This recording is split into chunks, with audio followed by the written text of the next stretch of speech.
Hey Cascade Church, welcome to another Wednesday's Word. My name's Tim, and here's some things we've been learning in the Bible lately. In 1 Samuel, one of the early stories from the past week was when Saul was supposed to go to war against a group called the Amalekites. Now the Amalekites and Israel had a long history. When they were going through the desert, the Amalekites attacked their kind of rear guard while they were the weak and the sick of the group. So Moses turned and had a big battle there. Now these people are back. And Saul is being told to destroy them completely and not take any plunder. So what's going on behind that is not genocide and conquest, it's divine punishment. This is God putting the death penalty on a people group. Now I've posted some articles about this in the past on these emails. I'll put something else similar this week. But the most important thing for Saul was don't take money. If you're taking money, you're just like all the other kings who uses warfare as a way to expand your territory, your personal power. This was supposed to be God's judgment. They and their possessions should be turned over for destruction because of the evil deeds they had done.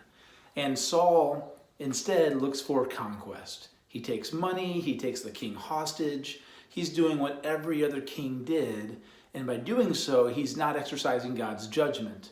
So it's as if someone was sentenced to the death penalty here in America, and the jail guard, instead of just pulling the switch on the electric chair, goes to his house, takes his money, takes his wife and kids to work as slaves in his house. That's how wrong what Saul is doing would be. And so that's why God pulls the kingship away from Saul. It's not that Saul just like 3 strikes and you're out. Saul's heart is in a completely different direction here. He's using everything God tells him to do instead of a vindication of God's glory as a reason to get ahead in life. And honestly, that's where we go wrong sometimes. We look at the rules God gives us, and instead of seeing God's heart behind them, we can cling to those rules. So when we talk about even sexual issues and gender roles, there's a reason to study the Bible and have hard conversations about what those mean. But unfortunately, throughout history, the church has often used those to say, hey, this is how I can get ahead. This is how I maintain my power. And that's completely wrong-headed. Right after that happens, a young man is introduced to us. His name is David.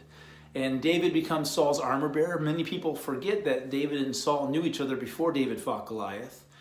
He was brought in to play songs for Saul. Saul was having tormenting. As soon as he turned away from God, he was filled with his own insecurities, his own pride, and an evil spirit. So throughout all that time, David's coming in and becomes Saul's armor bearer. And then when Goliath is finally showing up and challenging, now Goliath was probably 9 feet tall, built out of muscle, heavy armor, professional warrior. No one dares fight him. It was going to be like a Thunderdome, 2 men enter, 1 man leave scenario. And whoever loses, the whole country would lose the war. Nobody wanted to fight Goliath. And then David shows up. And David says, I'm not bigger than Goliath, but God is. And if God wants to vindicate Israel, then he can do it through me. So he tries to put on Saul's armor. And some people wonder if Saul was having David wear his armor because then if David wins, it looks like Saul killed Goliath. And this was before, body cams and cell phones. So you would just see Saul in his armor go out there and fight this guy. And worst case, it gets unmasked and, oh yeah, it was just some kid stole my armor. No big deal. Wasn't us. Or if he wins, I get the credit. But David refuses to go along, says, I'm not going to wear this stuff. With 5 smooth stones, he goes, and as Goliath is challenging him, he throws 1 rock, hits him right between the eyes. Goliath goes down. David takes his sword, Goliath's sword, and chops his head off. Now it's interesting because that sword shows up later. One thing to realize is in those days, Israel was still in the Bronze Age. The Philistines were in the Iron Age. And so Goliath had a sword of iron where most of the weapons that Israel had been fighting with were bronze and wood and stone. And so as you see technologies develop, that's why the Philistines were so dominant in that area. As they were a seafaring group that were bringing technology from other parts of the world. They were coming into this area and they were dominating militarily because they had better equipment, better training, better armor.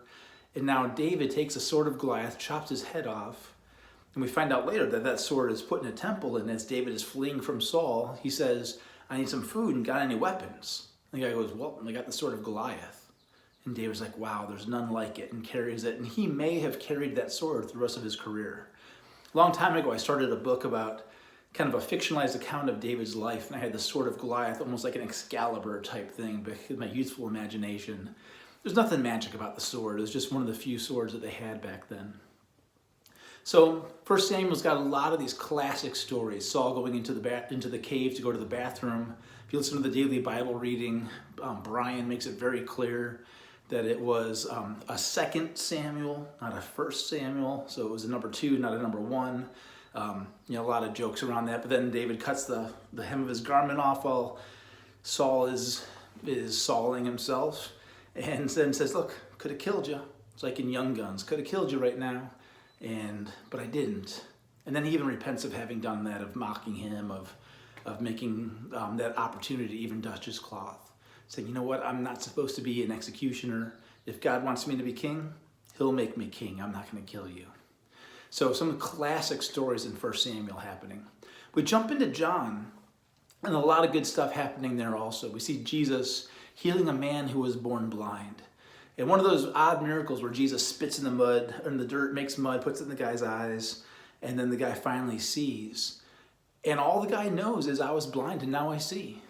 And I think that's the essence of Christian testimony. Sometimes we wonder, can we have a persuasive faith? How do we tell people about Christianity? And I'm teaching a class on this on Monday nights, but the truth, the basic answer is, I was blind and now I see. And people might rail and, well, how dare he? And he's not doing this on the Sabbath. Or how can you believe in a God who's so narrow? All the objections that we hear. And all that we have to come back with is, once I was lost and now I'm found. I used to have nothing but guilt, and now I can sleep at night. Now I know where I'm going. Now I have hope when I didn't have any before. So that's all our faith is an honest witness to what God has done for us. One odd thing, and I'll put some articles about this in the email. In John 8, there's a story of the woman caught in adultery. And if you're reading through the Bible, you'll see there's a little line there that says most of the early manuscripts don't have this. And here's what happened. We believe John wrote the book of John. That's why it's called John. And so he wrote it down on a scroll, and people made copies of it and began to pass it around the church. And over time, with any document, people start adding things, scrolls get lost. And so one of the things is called textual criticism, is we go through all the archaeology, all the histories, and try to find, what did John actually write? Because that's what God inspired. God protected the Bible in the process, but he inspired when John wrote. And so most of the early books don't have that story. It was added later. So maybe John wrote it in another place, maybe it was a legend. And so I tend not to share that story myself as authoritatively, because Jesus is a little bit weirder in that passage. You never see Jesus doing some of the things that he does here, where he gets in the dirt and starts writing and being obscured that way. It's a very mysterious Jesus, not what we see in the Bible, where Jesus would have just said, "Hey, if you're without sin, cast the first stone." Which does sound like Jesus, but the writing in the dirt, we never see him do that elsewhere. But the heart of the story is so true. The people caught in adultery, people caught in sin, people who deserve death, people like me. Jesus looks at us and says, I don't condemn you, not because what you did was not condemnable, but because I'll take your condemnation. So he tells her, go, sin no more. And so if you're stuck in the Bible, if you're not even reading the Bible, you're somehow watching this video, that's the message of the Bible, is I don't condemn you, go and sin no more. If we have faith in Jesus, he took our death. He took the penalty that we deserve. What Saul was supposed to do to the Amalekites, God should do to me, because I've sinned. I've blown it. I've done things I never should have done. My heart's not pure. And Jesus took all that condemnation and gives us life. That's why in John 10 he says, I'm the good shepherd. I lay down my life for the sheep, because that's the only way the sheep can have life. All right, lots to think about today. So God bless and have a good one. Talk to you soon.